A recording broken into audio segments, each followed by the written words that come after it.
श्री महावीराय नमः। जय आत्मा, जय आनंद, जय देवेंद्र, जय शिव, जय शशिकांता, जय सरिता, जय अजय, जय मंजुला। उपाध्याय भगवै श्री जितेंद्र गुरुवे नमः। गुरु कृपा से गुरु चरणों में रहकर ये तुच्छ बुद्धि जो भी स्वीकार कर पाई, कुछ आपके समक्ष रखने का प्रयास करूं। श्रमण भगवान महावीर स्वामी की पावन पवित्र आनंददायिनी कल्याणकारिणी वाणी आप श्रवण कर रहे हैं आर्य श्री धन्ना कुमार जी के परम पावन जीवन चरित्र के माध्यम से। आपने सुना धन्ना का रिश्ते में साला लगने वाला शालीभद्र, जिसका हृदय भोग से त्याग की ओर लग चुका है। मन बदल जाए तो सब कुछ बदल जाए, सारा खेल मन का। एक एक पत्नी का प्रतिदिन त्याग कर रहा, समझा रहा।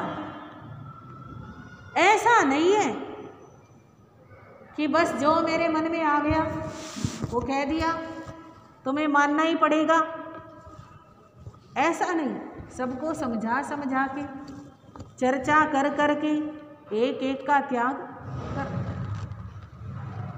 जिनका त्याग कर दिया वे भी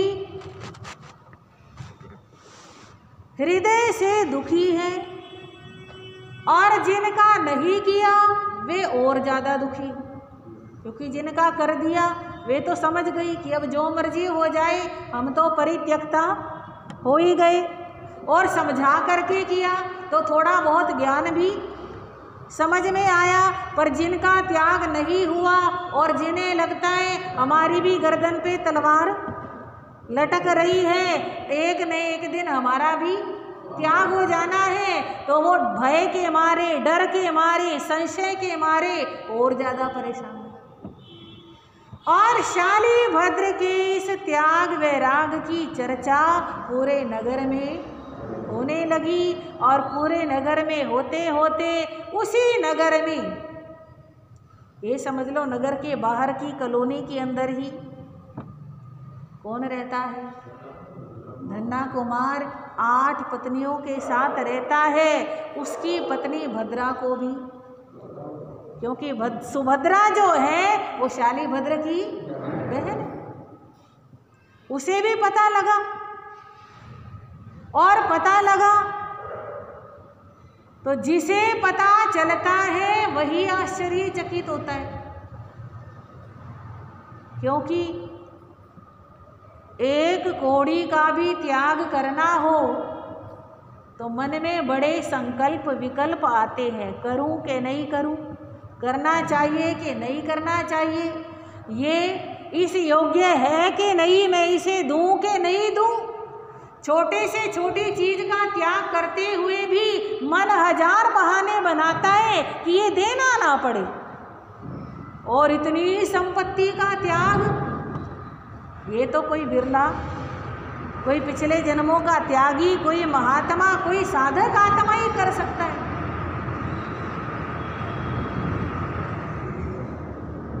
तो धन्ना, जिसकी 8 पत्नियां हैं, और धन्ना के वैभव का वर्णन करते हुए बताया गया है धन्ना का कितना वैभव था। 500 गांव, 500 हाथी, 500 घोड़े, 500 रथ, 500 दुकानें और इसके अलावा 7 मंजिले, 8 भवन हैं। किसके लिए? 8 पत्नियों के लिए।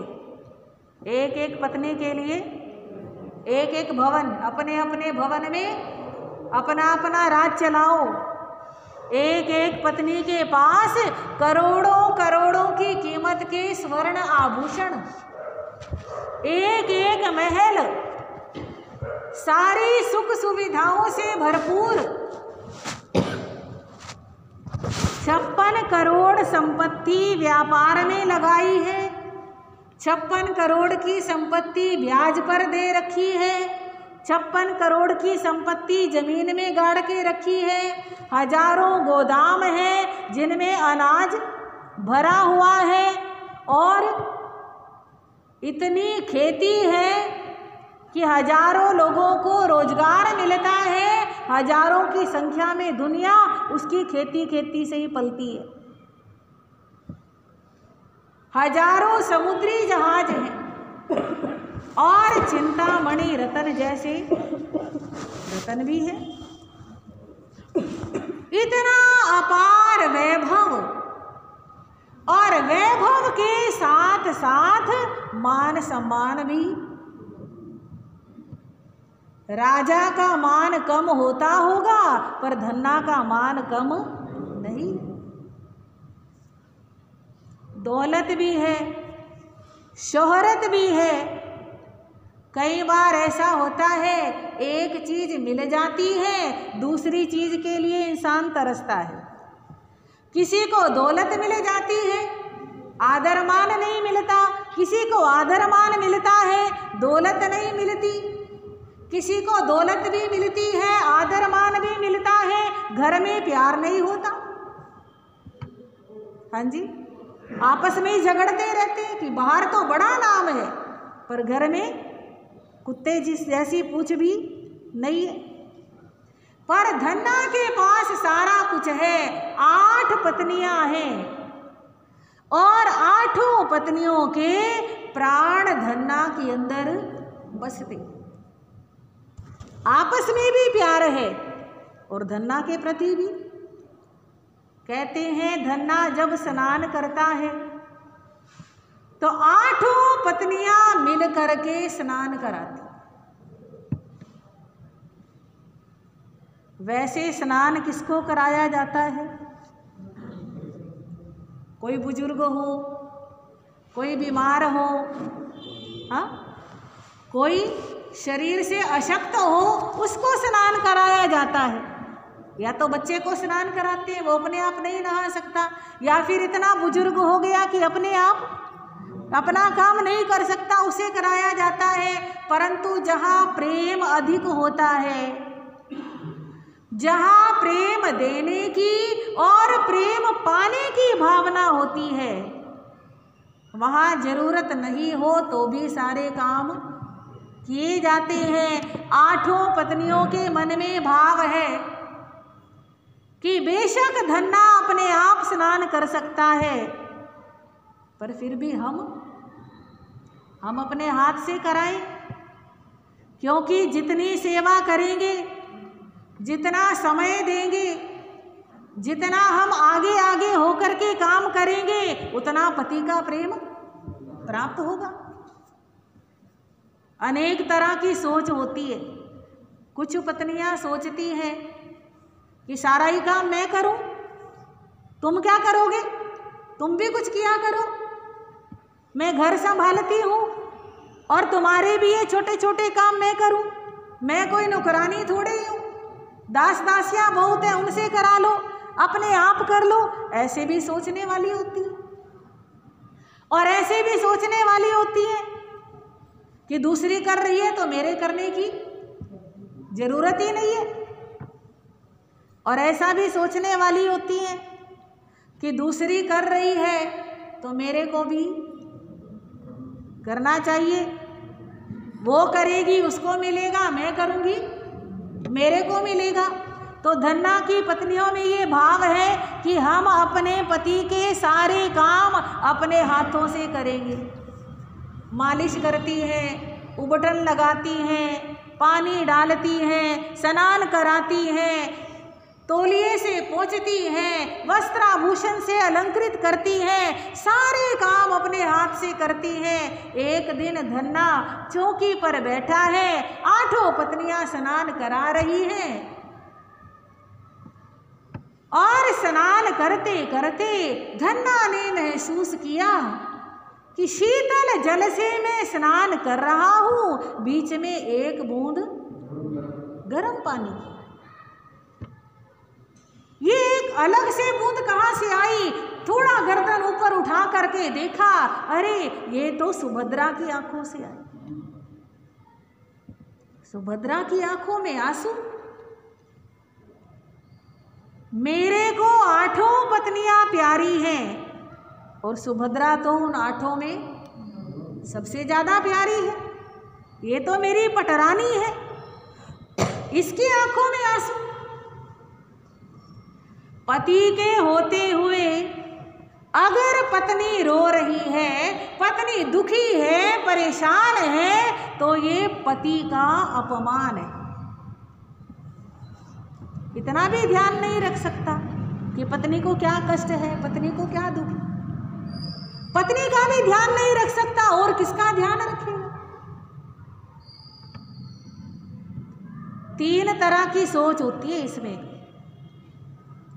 कुछ पति सोचते हैं रोती है तो रोने दो, इनका तो काम है रोज का, मैं किस किस को संभालूं? हाँ, व्यापार भी संभालता हूँ, सारा घर संभालता हूँ, सारा कुछ करता हूँ, ऊपर से इनका रोज का काम है। कहते हैं नारी को तो वैसे ही जल्दी आंसू आ जाते हैं, इनके पीछे लगा रहूंगा तो मेरा होलिया गुजारा। पत्नी रोती रहती है, तड़पती रहती है, दुखी होती रहती है और पति को फुर्सत ही नहीं होती, वो अपने कामों में लगा रहता है। एक पति होता है जो सोचता है कि रो रही है, दुखी है, क्योंकि दुख के बिना तो आंसू, हाँ जी, आंसू कब आते हैं? जब मन में दुख होता है। दुख के बिना तो आंसू नहीं आते। रो रही है, अभी नहीं, बाद में पूछूंगा क्यों रो रही थी। दुख तो अब है और पूछेंगे बाद में, तो ये भी गलत है। पति पत्नी का जीवन भर का साथ होता है और ऐसा भी कहते हैं ये जन्मों जन्मों का साथ होता है।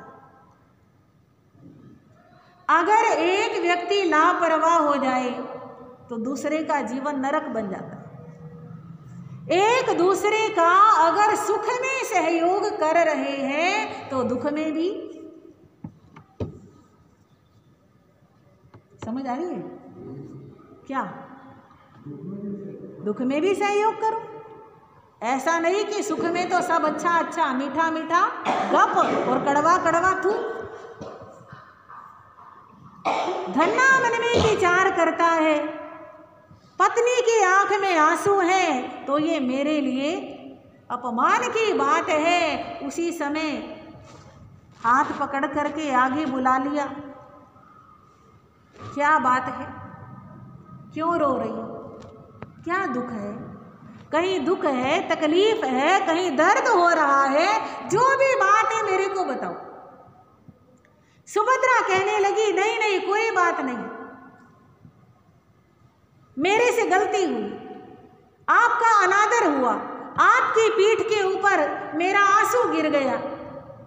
अब आंसू तो आंसू है, वो तो गिरेंगे, आंख खोलो तो भी गिरेंगे, बंद रखो तो भी गिरेंगे। आपकी पीठ पर गिर गया, आप स्नान करो, कोई बात नहीं है। कहते नहीं, बात तो है। आज तक मैंने कभी तुम्हें रोते हुए नहीं देखा, कुछ ना कुछ बात तो है और मैं पूछ रहा हूं तो बताने में क्यों संकोच करती हूं? भला पति और पत्नी के बीच में भी कोई पर्दा होता है? तुम भी मेरे से क्या बात छुपा रही हो? पति और पत्नी के बीच में तो कोई छुपाव होता ही नहीं है। मैं पूछ रहा हूँ, संकोच मत करो, मेरे को बताओ।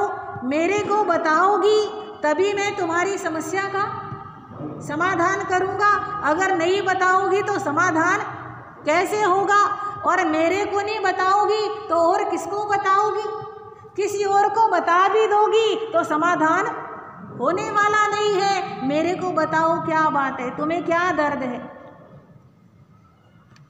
सुभद्रा कहने लगी, पति देव आप पूछते हो तो बताती हूँ। मेरे को अपने भाई की याद आ, मुझे पता लगा है कि मेरा भाई क्या बन रहा है? साधु बनने जा रहा है, साधु बनने की तैयारी कर रहा है। और ये सोच सोच कर मेरा हृदय दुखी हो रहा है। मेरा एक ही एक भाई है, वो भी साधु बन जाएगा। मैं किसको भाई कहूँगी? किसके हाथ पे राखी बांधूंगी? किसके साथ भैया दूज बनाऊंगी? मेरा भाई मेरे को हर तीज त्योहार पे बुलाता है, अच्छे अच्छे उपहार देता है। वो साधु बन जाएगा तो कौन मेरे को अपने घर बुलाएगा और कौन मेरे को उपहार देगा?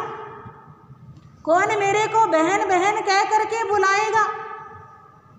और इतना ही नहीं, मेरे भाई के ना कोई बेटा है ना कोई बेटी है, कोई भतीजा भतीजी नहीं है। मैं बुआ कैसे बनूंगी? मेरे को बुआ कौन कहेगा? मेरी 32 भाभियां हैं।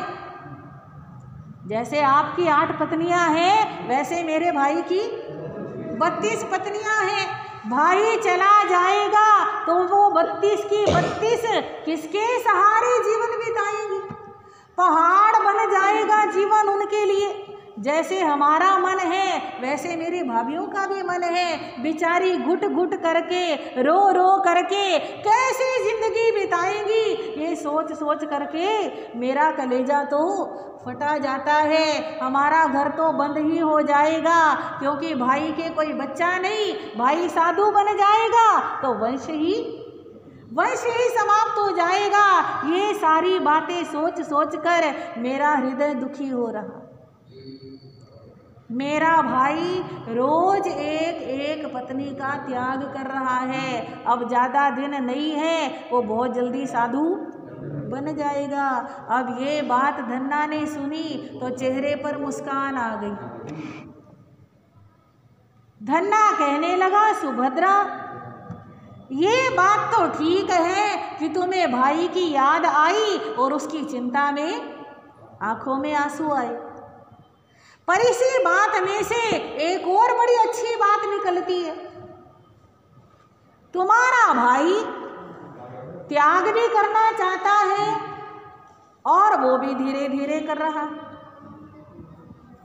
ये कोई त्यागने का तरीका होता है? जब पता चल गया कि ये विष है, ये जहर है, तो जहर का कोई थोड़ा थोड़ा करके भी त्याग करता है। हाँ, आपको प्याले में जहर परोस दें, ये जहर पियो, तो आप क्या करोगे? 1 चम्मच नहीं पीऊँगा, 2 चम्मच नहीं पीऊँगा, ये तीसरे चम्मच का त्याग किया, ये चौथे चम्मच का त्याग किया। ऐसे कभी करते हो? दूर से कहोगे नहीं, पूरा का पूरा एक साथ एकदम। अरे त्याग करना ही है तो एकदम करो, झटके से करो। ये क्या लीला है, ये क्या नाटक है? मुझे लगता है तेरा भाई कच्चा वैरागी है, पक्का वैरागी नहीं है। वो सोच रहा है, विचार कर रहा है, किसका त्याग करूं और किसका त्याग ना करूं। कायर है तेरा भाई, कायर। शूरवीर होता एक झटके से छोड़ देता। सुभद्रा ने सुना, एकदम तीर की तरह अंदर जाके लगी। अपने भाई की बुराई, अपने मायके की बात वैसे ही सहन नहीं होती, और इतना बड़ा जो त्याग कर रहा है उसे 1 मिनट में क्या बोल दिया, कायर बोल दिया, तिल मिला गई। धन्ना के प्रति पूर्ण समर्पित थी, पर अपने भाई की बात बर्दाश्त नहीं हुई। एकदम कहने लगी, जी कहना बड़ा आसान है और करके दिखाना बड़ा मुश्किल है। कहने में कोई जोर थोड़ी लगता है, कुछ मर्जी कह दो। आपने 1 मिनट में कायर कह दिया, जरा सोचो तो सही, इतना बड़ा त्याग वो कर रहा है, जरा करके दिखाओ तो पता चले। वो 32 का त्याग कर रहा है, तुम 8 को छोड़ के दिखा दो, 8 को ही छोड़ दो तो ही पता चलेगा त्याग कैसे होता है। और बस धन्ना तो खड़ा ही हो गया, कहने लगा, बस तूने कह दिया और मैंने करके दिखा दिया। अभी से, इसी समय से, इसी क्षण से तुम 8 मेरी बहन हो और मैं तुम्हारा भाई हूं। और अब होश आया सुभद्रा को और उन बाकी 7 को। ये क्या बोल दिया? ऐसा नहीं कि जो फालतू की बकवास करते रहते हैं ना, उनकी बात का मोल नहीं होता। जो मतलब की बात बोलता है, कम बोलता है, जरूरी बोलता है, उसकी बात का बड़ा महत्व होता है। अब धन्ना ने ये क्या बोल दिया कि तुम 8 बहन और मैं भाई। एकदम रोआ राट मच गई, एकदम सबके सब धड़ाधड़ करके रोने लगी। ये क्या हो गया, ये क्या बोल दिया? और सुभद्रा तो पैरों में गिर गई, मेरे को माफ करो, क्षमा करो। जोश में आकर के मैं होश खो बैठी। मैंने आपको कोई इसलिए नहीं कहा था कि आप त्याग करो, मैंने तो मजाक किया था, हंसी हंसी में बात कही थी। मेरी बात का उल्टा अर्थ मत लो, ये तो अनर्थ हो जाएगा। एक तरफ भाई का दुख और एक तरफ पति का दुख, मैं कैसे सहन करूंगी? मेरे को क्षमा करो। ये 7 मेरे को क्या कहेंगी कि इसने पति को क्या कर दिया, निकाल दिया, या इसने, इनके दुख का कारण भी मैं बन जाऊंगी। आप मेरे को क्षमा करो। पैरों में गिर रही है, रो रही है, गिड़गिड़ा रही है, माफी मांग रही है। पर धन्ना बड़े प्यार से उसे उठाता है और कहता है, सुभद्रा तुम दुखी क्यों हो रही, तुम परेशान क्यों हो रही हो? साधु तो मैंने बनना ही था। मैं तो हर रोज मनोरथ करता हूं कि वो दिन धन्य होगा जिस दिन मैं साधु बनूं। साधु तो मैंने बनना ही था, तुम्हारा बहाना बन गया। कोई ना कोई बहाना तो बनता ही है। और तुमने जो भी कहा वो बिल्कुल ठीक कहा, कुछ भी गलत तो नहीं कहा तुमने। बात सच है ना कि कहना आसान है और करके दिखाना बड़ा मुश्किल है, और मैं ये करके दिखा रहा हूं। अब तुम पश्चाताप मत करो, तुम तो मेरी सहयोगिनी हो, तुम तो मेरी गुरु हो। जो घर से निकाल के धर्म के रास्ते पे चलाए वो क्या होता है, गुरु होता है। तुम्हारा दर्जा तो ऊंचा हो गया। इस बात को बोल करके अपने मन में ये मत सोचो कि तुमने गलत किया या गलती की। तुमने कोई गलती नहीं की, और बल्कि अभी तक हम जिन भोगों में सुख मान रहे थे, वास्तव में हमें सोचना चाहिए ये सुख नहीं होते, ये बस दुख ही दुख होते। जैसे एक कुत्ते को सूखी हड्डी मिल जाती है और वो उस हड्डी को चबाता रहता है, चबाता रहता है। हड्डी में से निकलता तो कुछ नहीं। ज्यादा चबाने से उसके अपने ही जबड़े में से, अपने मसूड़ों में से खून निकलने लगता है। और उस खून को जब वो पीता है, जब उसका रस उसे आता है, तो उसे क्या लगता है? ये खून किसमें से आ रहा है? हड्डी में से आ रहा है। जबकि हड्डी में से खून नहीं आता, कहाँ से आ रहा है? उसके अपने मसूड़ों से आ रहा है। इसी प्रकार ये इंसान यूं सोचता है मेरे को भोगों से सुख मिल रहा है। भोगों से सुख नहीं मिलता, अपना ही नुकसान होता है, अपनी ही शक्ति खत्म होती है, अपनी ही ऊर्जा नष्ट होती है, अपने ही पाप कर्म बनते हैं, पुण्य समाप्त होते हैं, अपना ही नुकसान होता है। आज तक हम अपना ही नुकसान कर रहे थे, आज हम इस नुकसान से बच रहे हैं। तुम मेरे को कहती हो कि मैं तुम्हें क्षमा करूं, घर में रहूं, भोग भोगूं, परंतु मैं तो तुम्हें कहूँगा कि तुम भी आठों क्या करो, दीक्षा लो। कुछ नहीं रखा, सब बेकार है। देखो कितनी संपत्ति का मालिक, हाँ, पर अंदर में जरा भी लगाव उस संपत्ति के प्रति नहीं है। अमीर तो बहुत होते हैं दुनिया में, पर जितने अमीर होते हैं, जितने धनवान होते हैं, उतना लोभ और ज्यादा होता है। ऐसे अनासक्त योगी का हम चरित्र सुन रहे हैं, सुना रहे हैं। अपार धन का स्वामी, पर एक सेकंड नहीं लगाया छोड़। आठों पत्नियों को कहता है कि तुम भी दीक्षा लो, और आठों पत्नियों को भी बात समझ में आती है कि हम भी क्या करेंगे। देखो, ज्ञान में, ज्ञानियों की संगति में, ज्ञान की वाणी में बड़ी ताकत होती है। एक पत्नी के बोलने, सुभद्रा के बोलने धन्ना को जगा दिया, और धन्ना के बोलने आठों पत्नियों को कि ठीक है तुम दीक्षा लोगे तो हम भी दीक्षा लें। जैसे तुलसीदास जी का कहते हैं ना,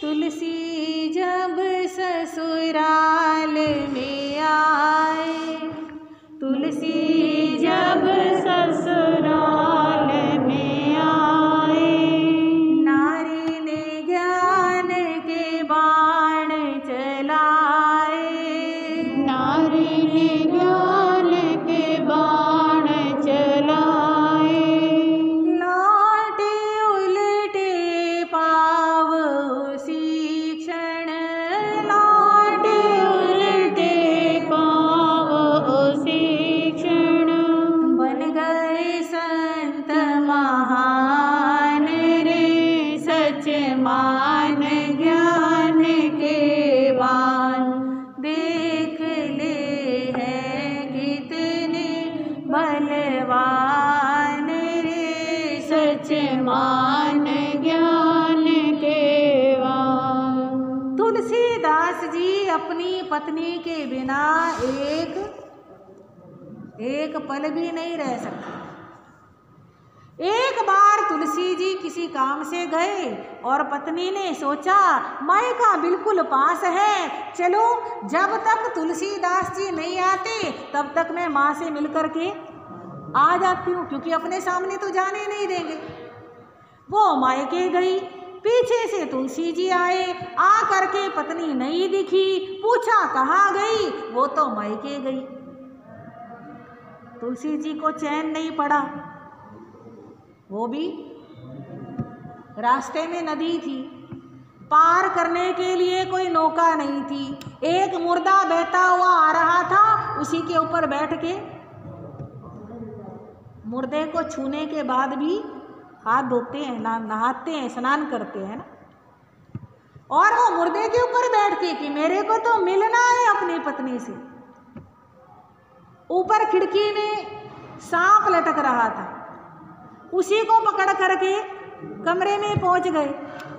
और अंदर जाके पत्नी को जगाया। पत्नी कहती आधी रात को ऐसे कैसे? कहते मुर्दे पे बैठ के नदी पार की, सांप को पकड़ के खिड़की में आया। पत्नी कहने लगी इतना लगाव इस शरीर से है, हाँ? इस हाड़ मास अस्थि चरममय देह मम, तासो ऐसी प्रीत जो होती रघुनाथ से ना होती भवभ्रीत। इस अस्थि चरममय शरीर से इतनी प्रीत है, अगर भगवान से होती तो संसार में रुलना नहीं पड़ता, जन्म मरण नहीं होता, मोक्ष मिल जाता। और यही बात तुलसीदास जी को लग गई और कितने महान संत। तो ज्ञान तो कहीं से भी मिल सकता है। धन्ना को भी पत्नी की बात से एक मौका मिल गया कि हाँ, छोड़ने को तो तैयार बैठे ही थे, अब क्या मिल गया? एक जैसे कहते बहाना मिल गया कि उसकी बात का बहाना हो गया। खुद भी तैयार हो गए और 8 पत्नियां भी तैयार हो गई। और धन्ना अब मन में विचार करता है, भगवान महावीर पधारे तो मैं उनकी सेवा में क्या लूं? दीक्षा लूं। और जब इच्छा प्रबल होती है तो पूरी होने में देर भी नहीं लगती है। धन्ना भावना भा रहा है और भगवान का पदार्पण हो जाता है, समो शरण लगता है। आगे क्या घटना घटेगी आप आएंगे, सुनेंगे, आपको पता चलेगा।